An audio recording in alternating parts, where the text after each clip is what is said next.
Hi යාළුවනේ සාදරයෙන් පිළිගන්නවා දුමිදු ටෙක් YouTube channel එකට. මම අද ඔයාලට කියන්න තියෙන්නේ ඔයාලට ගේමින් ෆෝන් එකක් කරනවා රුපියල් ලක්ෂයකට වඩා අඩුවෙන් ගන්න පුළුවන් සුපිරි ගේමින් ෆෝන් පහක් ගැන. එහෙනම් දැන්ම දාන්න වීඩියෝ එක ලයික් කරලා එහෙනම් දැන් අපි යමු වීඩියෝ එකට.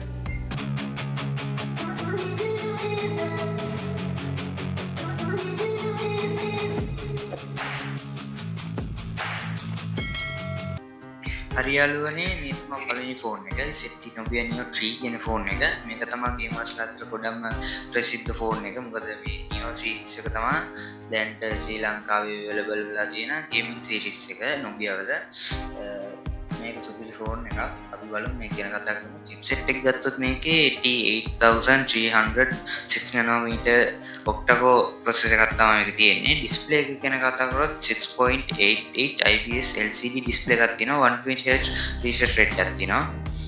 memory එක ගත්තොත් 8GB RAM එකක් තියෙනවා. තව එකකට extend කරගන්න පුළුවන් 8GB වලින්. තව OS එක ගත්තොත් දැන්ට latestම Android 15 වල තමයි තියෙන්නේ.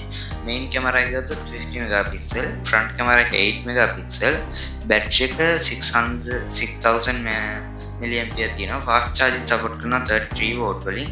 network ගත්තොත් 5G network support කරනවා. ඔයාලට මේකට SIM දෙකක් දාන්නත් පුළුවන්.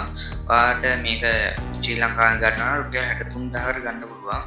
මේක මම හිතනවා ගෙවන ගන්න උපරිම සාධාරණයක් කරන ෆෝන් එක. මොකද මේක පිටිපස්සේ RGB light එකකුත් තියෙනවා. ඒ කියන්නේ ගේමින් එකෙන් performance look එක දෙකම හොයන කට්ටියට මේක හොඳ ෆෝන් එකක්. මොකද මේකේ look පිටිපස්සේ look එකත් ආය superiorටම කියන්න පුළුවන්. ඒක ගේමින් ෆෝන් එකක්. ඔය හරිය දැක්කොත් කියන්න පුළුවන් මේක ගේමින් ෆෝන් එකක් කියලා. ඒ තරම් මේකේ look එකක් තියෙනවා.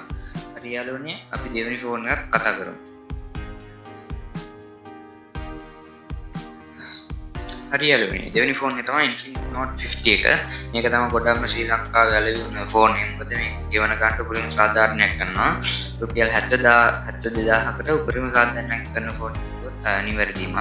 මොකද මේක ගොඩක්ම ප්‍රසිද්ධ වෙන්නේ charging පැත්තෙන්. මොකද charging කියන්නේ හොඳ කියන්නේ bypass charging, reverse wireless charging, wireless charging, mac charging මේ ගොඩක් ඒ වගේ මේක සමන්විතයි මේ ෆෝන් එක. අපි බලමු මේ ෆෝන් එක ගැන. මොකද ඩිසයින් එක ගත්තොත් අපි මේකේ ultra armor alloyed metal frame එකක් තමයි මේක තියෙන්නේ. බැටරි එක ගත්තොත් mAh 5201 බැටරි එකක් තියෙනවා. 45 watt wire charging support කරනවා. 30 watt වලින් wireless charge කරගන්න පුළුවන්. තව display එක කතා කරොත් 144Hz refresh rate එකක් තියෙනවා. display එක size එක ගැන කිව්වොත් 6.78 inch AMOLED panel එකක් තියෙනවා. in display fingerprint එකක් තියෙනවා. camera එක ගත්තොත් 50 megapixel වලින් camera තියෙනවා. performance ගත්තොත් මේකේ chipset එක එන්නේ MediaTek Helio G100 Ultimate කියන chipset එක. මේක 8GB වලින් RAM එක එනවා. තව වට extend කරගන්න පුළුවන් තව 8GB වලින්. audio එක ගත්තොත් stereo speaker system එකක් එනවා. ඒක tune කරලා තියෙන JBL එකකින්ද ඔයාලට ගොඩක් හොඳ stereo sound system එකක් ඔයාලට මේකෙන් ගන්න පුළුවන්. හරි යාළුවනේ ඊළඟ ෆෝන් එකට අපි යමු. හරි යාළුවනේ තුන්වෙනි ෆෝන් එක තමයි Nubia Neo 2 5G කියන්නේ. ඒ කියන්නේ මම ඉස්සෙල්ලා වෙන්නේ පළවෙනි ෆෝන් එකේ පොඩි. ඒ කියන්නේ අරක ලේටස්ට් එක. දැන් ඒක තමයි දෙවෙනි එක. ඒ කියන්නේ පළවෙනි ෆෝන් එක දෙවෙනි ෆෝන් එක. තමයි දෙවෙනි ෆෝන් එක. තුන්වෙනි ෆෝන් එක තමයි ඉස්සෙල්ලා වෙන්නේ. chipset එක ගත්තොත් මේකත් ගොඩක් famous වුණ ෆෝන් එකක්. මේකෙත් මොකද අර පිටිපස්සේ look එකකින්ද මේක ගොඩක් famous වුණා ඒ කාලේ. දැන් මේක රිලීස් කරලා දැන් අවුරුද්දක් එකමාරක් විතර වෙනවා. මේක chipset එක ගත්තොත් අර T826nm chipset එකක් වෙනවා. මේකේ triggers දෙයක් බලා ගන්න පුළුවන්. මොකද T එකේ triggers දෙයක් බලා ගන්න පුළුවන් මට කියන්නම තුනා. gaming button දෙයක්. ඒ කියන්නේ අපිට උඩ gaming වලටම හදපු shoulder එක දෙයක් ඒකෙත් බලා ගන්න පුළුවන්. මේකෙත් බලා ගන්න පුළුවන්. battery එක ගත්තොත් mAh 6000ක් එනවා. මේකෙත් bypass charging තියෙනවා. charging wire ගත්තොත් 33 watt fast charging එනවා. මේක ලංකාවේ මුදලින් ගත්තොත් රුපියල් 68000ක් විතර වෙනවා. ගෙවන ගන්නට මේකත් උපරිම හොඳටම ප්‍රොමෝට් කරන ගේමින් ෆෝන් එකක්. හරි යාළුවනේ ඊළඟ ෆෝන් එක තමයි Redmi Note 13 Pro 5G කියන්නේ. මේකත් සුපිරි ෆෝන් එකක්. chipset එක ගත්තොත් මේකේ තියෙන Snapdragon chipset එකක් Snapdragon 7S Gen 2 4 nanometer chipset එකක් තමයි මේකේ තියෙන්නේ. බැටරි එක ගත්තොත් 500 mAh 5100ක බැටරි එකක් මේකේ අපිට බලා ගන්න පුළුවන්. charging ගත්තොත් මේකේ තියෙනවා 67 watt turbo charge කියලා charging system එකක්. display එක ගත්තොත් 120Hz refresh rate එකක් තියෙන AMOLED display එකක් මේකේ බලා ගන්නත් පුළුවන්. main cam එක ගත්තොත් 200 megapixel camera එකක් බලා ගන්න පුළුවන්. මේකෙත් ඔයාලට කියන්නේ live කරනවා නම් මේ phone එක set වෙනවා. මොකද 200 megapixel වගේ camera එකක් තියෙනවාට මේ අනික මේක chipset එක Snapdragon chipset එකක්. ඒකින්ද ඔයාලට මේකෙන් ගොඩක් වැඩ කරගන්න පුළුවන්.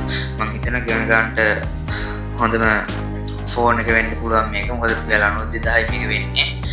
හරි යාළුවනි ඊළඟ ෆෝන් එකට අපි යමු. හරි යාළුවනි අන්තිම ෆෝන් එක ගැන කතා කරද්දී ඒක Infinix Note 14 Pro 5G එක. මේක තමයි මම ඉස්සෙල්ලා කිව්වේ Note 50 එක මේක Note 40 එක. මේකේ chipset එක කතා කරොත් මේක Dimensity 7020 5G කියන chipset එක තමයි තියෙන්නේ. charging ගැන කතා කරොත් 45 watt wired charging තියෙනවා, 20 watt wireless charging තියෙනවා. display ගැන කතා කරොත් 120Hz refresh rate එකක් තියෙන 3D curved AMOLED panel එකක් තමයි මේකේ තියෙන්නේ. sound system එක ගැන කතා කරොත් JBL optimize කරපු speakers stereos එකට අපිට තමයි මේකේ තියෙන්නේ. memory එක ගත්තොත් 12GB එනවා. තව 12GB වලින් extended කරගන්න පුළුවන්. මේක ලංකාවේ ගත්තොත් රුපියල් 65000 විතර වෙනවා. මම හිතනවා මේකත් ගෙවන ගන්න ගේමින් ෆෝන් එකක් කියලා. මොකද මේකත් ගෙවන ගන්න හොඳ ෆෝන්ස් වෙනවා, හොඳ ෆෝන් එකක්. හරි යාළුවනේ මේ වීඩියෝ එක හොඳ නම් මේ වීඩියෝ එක ලයික් එකක් දාලා මගේ channel එක subscribe කරලා තියාගෙන ගොඩ කාලෙකින් වීඩියෝ එකක් දැම්මේ. ඒකින්ද channel එක subscribe කරලා වීඩියෝ එක like කරලා පුළුවන් තරම් මේ වීඩියෝ එක share කරන්න. එහෙනම් හැමෝටම සුබ දවසක්.